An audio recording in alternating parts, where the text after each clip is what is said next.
¿Qué tal amigos? Muy buenas tardes. Hoy es 13 de abril de este 2020. Y bueno, vamos a arrancar ese ejercicio periodístico que estamos realizando día con día en referencia a esa emergencia sanitaria que está ocurriendo a nivel internacional y bueno, México no es la excepción. Estamos en época de cuarentena y ya llevamos pues prácticamente más de 12 días en esta situación.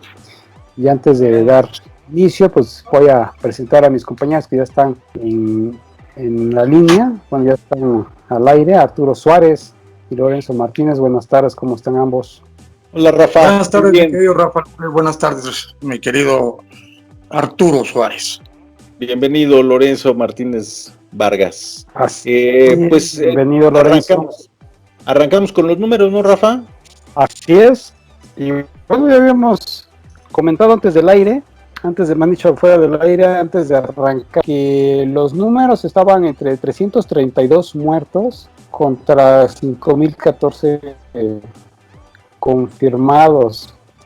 Y fíjate que la cifra que tengo actualmente sobre la situación que está ocurriendo también en Estados Unidos, que también esto es importante porque pues, somos vecinos de ese país, y pues oscilaba más o menos entre 23.000 muertos, posiblemente un poquito más, y 1.9 millones de contagiados. Pues claro que esto es un poco, han dicho, es muy alto en comparación de cómo estamos nosotros. Sí, y ayer lo platicábamos, Rafa, Lorenzo, ayer platicábamos la densidad poblacional que tiene un país contra la densidad poblacional que tiene que tenemos nosotros, y también en las ciudades en donde está sucediendo esto contra las ciudades que tenemos nosotros, ¿no? Ahí hay una gran diferencia. Yo creo que en estos números, si le creemos a la Secretaría de Salud, creo que está dentro de los planes de la Secretaría de Salud, hablando única y exclusivamente en la parte de la estadística. Yo quiero insistir en esto, que cuando se habla de 332 muertos, cada uno de estos es una historia, cada uno de estos es una tragedia que suceda de esta manera. Yo no sé qué pienses tú al respecto, Lorenzo, y también hay gente que pone en duda las cifras que da cada noche la Secretaría de Salud, hablan incluso de teorías conspiratorias, de que están metiendo ahí las defunciones como neumonías atípicas, pero bueno, yo creo que esto todavía, estadísticamente hablando, está dentro de lo que el gobierno federal tenía proyectado. Bueno, yo creo que sí, definitivamente, aun cuando fueran ciertas, sin conceder aquellas estadísticas que dicen que la neumonía atípica también es coronavirus, independientemente de eso, a México le ha ido muy bien hasta ahora. Ahorita el problema es que vamos a esperar la tercera etapa, que esa va a ser la primordial. Aquí el problema que a mí me preocupa, bueno, desde luego los muertos, por supuesto que son preocupantes, pero lo que más me preocupa es la economía, el problema que se está suscitando en la economía en nuestro país. Y para esto yo recuerdo unas medidas que han tomado otros países, por ejemplo, Rusia, hizo que toda la gente se fuera, como nosotros, a hacer la cuarentena, pero les dio un mes un mes pagado, es decir, les dio vacaciones. Esto significa que una vez que terminen esas vacaciones o esa cuarentena, va a ser el país que más pronto se va a reponer, porque no hay que olvidar que México tiene 4.169.000 y un cacho más de empresas de micro y medianas empresas. Esas micro y medianas empresas tienen aproximadamente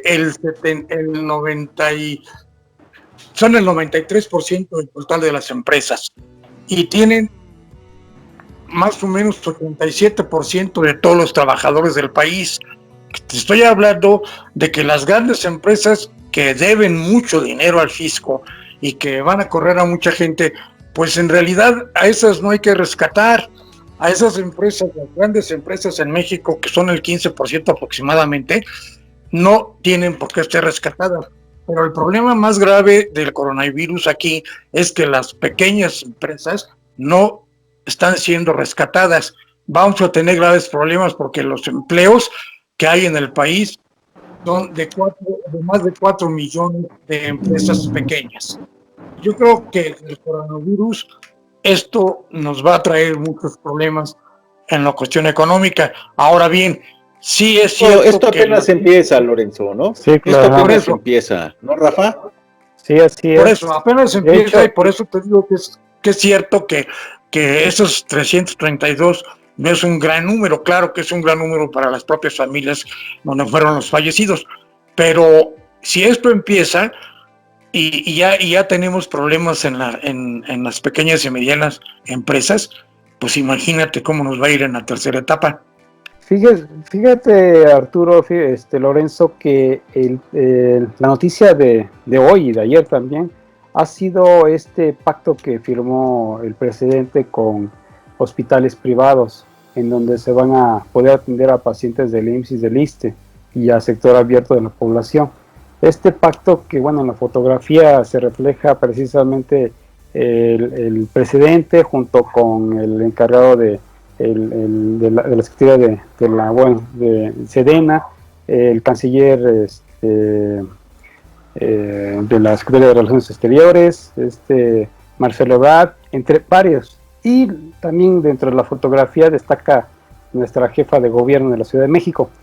Esto permite de que se va a generar 3.115 camas para poder atender a toda esta población en caso de que se requiera, y que a su vez también puedan ayudar, apoyar a las instituciones que ahorita ya están viéndose rebasadas, como es el Seguro Social y el ISSSTE, principalmente el Seguro Social, en donde estamos viendo la mayor cantidad de contagiados, incluyendo a médicos.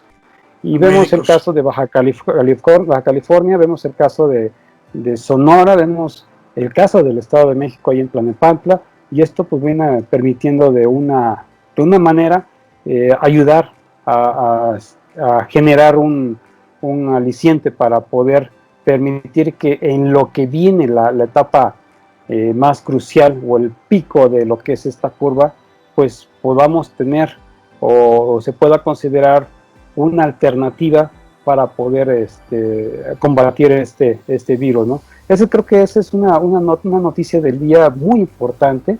Y bueno, dentro de las redes sociales se manejaba mucho porque dentro de la fotografía, en donde que le estoy comentando que hay varios actores políticos, está nuestra jefa de gobierno, pero mientras que todos están aglutinados para la fotografía, ella está muy separada. Ella sí está aplicando lo de Susana distancia, y era una de las cosas que se han estado manejando dentro de lo que son las redes sociales, que es la única que ha estado manejando esa disposición sanitaria, ¿no? Al fin y al cabo tiene una formación científica, ¿no? Ella entiende, creo que ella entiende la importancia de hacer caso a las recomendaciones. Ella entiende esto que puede ser que es una pandemia. Ella sí lo comprende, no como otros políticos. Ella es una científica que se ha metido a la política, y creo que ahí lleva ganancia. Y mira que no es santo de mi devoción la jefa de gobierno Claudia Sheinbaum, pero vamos a darle el beneficio de la duda. Y antes de darle la palabra a Lorenzo, yo quería poner el tema sobre la mesa.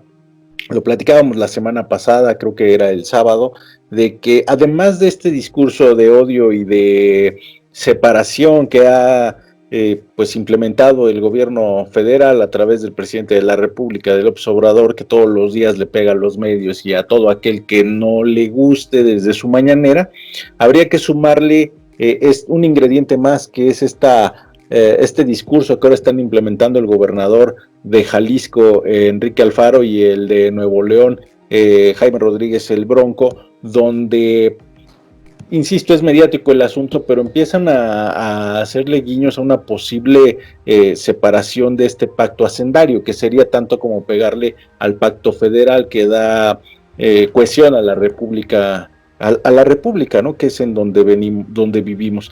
Entonces, a eso hay que sumarle porque pues ellos creen que no les están regresando, no les están dando los dineros que les corresponden, más en una pandemia, para tener todos los insumos que necesitan pues los médicos en este momento. Lorenzo. Bueno, yo creo que en el pacto federal siempre se ha visto que ha habido entidades que no aprueban los pactos federales, incluso en otros sexenios, ¿no? Pero en el actual, esto de que se quiera que todos los gobernadores estén en el pacto federal hacendario, pues es muy difícil. Es decir, se van a pegar de brincos la cuarta transformación, pero efectivamente son entidades federativas autónomas, y esa autonomía les da esa característica de jalar por sus propios medios para tener una mejor opción económica. Yo creo que si se salen del pacto no tienen ningún problema, o no deberían tener ningún problema en la federación, porque si se salen del pacto ellos están argumentando que porque no les llega precisamente esos recursos que supuestamente les deberían de llegar. Ahora, aquí el problema es que no vayan a ser más estados, porque entonces sí sería un caos si se salen del pacto federal pues o otras entidades. Por eso insisto, pero es más mediático, ¿no? Es más mediático o es más político que realmente lo que podría suceder. Yo creo que sí, definitivamente así es. Bueno, el asunto aquí es de que a nivel constitucional esto no está permitido. Precisamente tenemos 3 poderes, de los cuales lo que es la soberanía descansa en esos 3 poderes, principalmente en lo que le llamamos nosotros el legislativo. Para poder realizar este tipo de cosas, se tiene que pasar precisamente por las 2 cámaras. Aparte, el artículo 115 de la Constitución establece precisamente lo que es el reflejo de la República o de lo que son la distribución de cómo está contemplado a nivel federal hacia abajo. O sea, ahora sí que vamos desde arriba hacia abajo, que si debe existir tres poderes en la cúpula de abajo, o más bien dicho, en entidades como son los municipios o alcaldías, tienen que respetar lo mismo. Ahí existe precisamente este pacto federal. Entonces no es tan fácil para determinar que un estado salga. Sí, no es tan fácil, y por eso insisto yo que es meramente político el asunto, pero esto se suma a la rebelión que la semana pasada le declararon las cámaras de empresarios, las cámaras empresariales, donde le dicen al presidente: señor presidente, no queremos que nos rescaten, estamos hablando de un FOBAPROA, estamos hablando de apoyos o de poder posponer el pago de impuestos. Es decir, hay empresas que los podrían pagar y hay empresarios que deben muchísimo como Salinas Pliego, ¿no? Que es uno de los favoritos de López Obrador en esta administración. Y lo que decía Lorenzo al inicio de este espacio, en donde hay que ayudar y apoyar a las empresas medianas, a las microempresas y a las empresas pequeñitas, eso lo tendrían que hacer. Y me parece que esto de los gobernadores, el de Jalisco y el de Nuevo León, cuando empiezan a hablar de ellos, se suma a esta rebelión. ¿Por qué quería yo llegar a este punto? Porque la encargada de la política interior es la ministra en retiro, Olga Sánchez Cordero. Ella tendría que poner orden y tendría que platicar con los gobernadores para decir: oigan, ¿qué están pasando? Con este tipo de discursos no ayudamos al presidente y no ayudamos al momento, pero ahí están haciendo política en este momento, y de veras le duele de veras a López Obrador en este momento lo de los empresarios, y de veras le duele esto de los gobernadores. Lorenzo. Claro, porque están próximas las elecciones medias, hay muchas cuestiones en juego. Y como tú dices, tienes toda la razón, es mediático. Pero ese mediático sí daña y mucho. Pero yo creo que tienes razón, lo que hay que rescatar no es a la gran iniciativa privada, sino a las pequeñas y medianas empresas del país. Y fíjense también otro tema, Lorenzo, Arturo, que también teníamos nosotros contemplados, es esta cuestión de la sanitización en todos los centros penitenciarios que se están llevando ya a nivel federal, y bueno, también en el caso de la Ciudad de México también lo ha manejado la fiscal Ernestina Godoy, indicando esta situación porque ya se han manejado en algunos medios en donde ya se han presentado casos de infectados, y bueno, debo recordar o retomar en el caso del reclusorio que se encuentra en Cuautitlán, que también ya reportaron varios casos del COVID. Entonces eso también es algo importante que mencionar. Y nada más para cerrar en el aspecto de lo que había hablado yo sobre los hospitales privados que se unieron a este pacto, quiero comentar nada más de que este va a ser por un cierto tiempo, y además que las cuotas que van a cobrar es el equivalente a lo que le cobraría una institución como es el INSABI, y también lo están involucrados, o como lo es el Seguro Social. Entran dentro de lo que es el cobro, para que las personas que vean esta información no vayan a pensar de que bueno, nos van a mandar allá y nos van a pasar la factura como si fuera el Hospital Ángeles en otra situación. Pero este pacto va a durar aproximadamente hasta el 15 de mayo o 20 de mayo más o menos.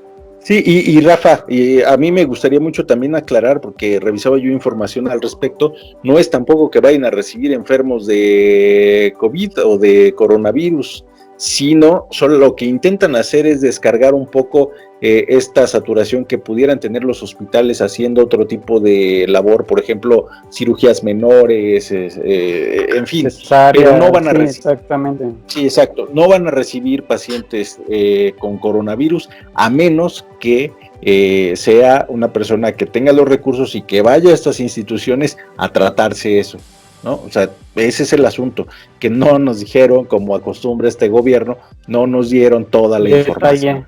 Exactamente, ese es el problema de esta. No, yo creo que hasta el momento, y mira que no son santos de mi devoción, como tú dices, pero yo creo que están haciendo bien las cosas, sobre todo la Secretaría de Salud. Incluso, aunque se diga que hay engaños en las cifras, yo pienso que sí han funcionado, están funcionando, y veremos ya en la tercera etapa, en esta curva que ya viene, es decir, el pico, ya ahí nos daremos cuenta qué tan eficientes fueron. Creo que van bien. Ahora, el problema también es que pues hay muchos médicos que no tienen los recursos, aparentemente, ¿eh? Yo no estoy seguro de que esto sea tan cierto. Bueno, los recursos sí, o sea, ya se ha reportado en varias instituciones de que les faltan insumos médicos. Eso sí es una verdad bastante, sí, una realidad, así es. Entonces, creo que esto, como todavía no ya entramos a la fase 3, se suponía que el día de hoy iba a entrar en cadena nacional el señor presidente para poder dar información referente a la fase 3. Esperemos, o vamos a seguir esperando a ver si se da, pero es inevitable que vamos a estar en la fase 3, ¿no? Sí. Ahora yo tengo una pregunta. En el momento de que se encuentre la fase 3, pues se van a empezar a colapsar varias instituciones, y entre ellos obviamente va a haber la falta de insumo, pero ya a un grado mayúsculo, ¿no? Sí, adelante, Lorenzo. Sí, mira, mi duda es los aviones de Aeroméxico que llegan de China con miles de insumos, ¿qué está pasando? ¿No los distribuyen o qué sucede? Porque estoy viendo yo que llegan aviones casi diario, repletos de todo el equipo que se necesita precisamente para un médico, una enfermera o para la gente que trabaja en los hospitales. Entonces, ¿qué está sucediendo? ¿No lo están repartiendo? Porque hay médicos, incluso en mi clínica, la 40, que está aquí en Azcapotzalco, los médicos improvisan sus equipos para poderse proteger, porque no les han dado. Y además tenemos en Tijuana algunos reportes, que yo no sé si están tan ciertos o no, pero hay reportes de que los médicos tienen problemas de infecciones porque no tienen el equipo necesario. Entonces yo me pregunto, ¿qué pasa con esos equipos que están llegando de China? Pues es que, a ver, es que vamos tarde, ¿no? Es que esto se tenía que haber hecho hace por lo menos un mes. Vamos tarde, entonces yo no sé, pues yo hacía caras nomás un rato cuando Lorenzo dice que lo están manejando bien. Yo no sé de dónde lo están manejando bien. Si esto no es un error de planeación, entonces ¿qué es? ¿No? Lo único que sí es que hemos corrido con suerte, o no se está contando bien como se debe de contar. Yo creo que estamos corriendo con suerte más que lo que están haciendo bien. No, en eso acuérdense nada más nada más acuérdense en una cosa que dijo López-Gatell, en que el sistema que se está manejando, el cual es avalado por la OMS, el Centinela, establece que pues realmente estamos de 1 a 8 contagiados. Así que si estamos hablando de cifras de 332, eso sería cuestión nada más tan fácilmente multiplicarlos por 8. Estamos hablando estamos hablando de 3,000 más o menos 3,000 personas, ¿no? Y habría que multiplicarlo por lo que dices, por 8, por 10.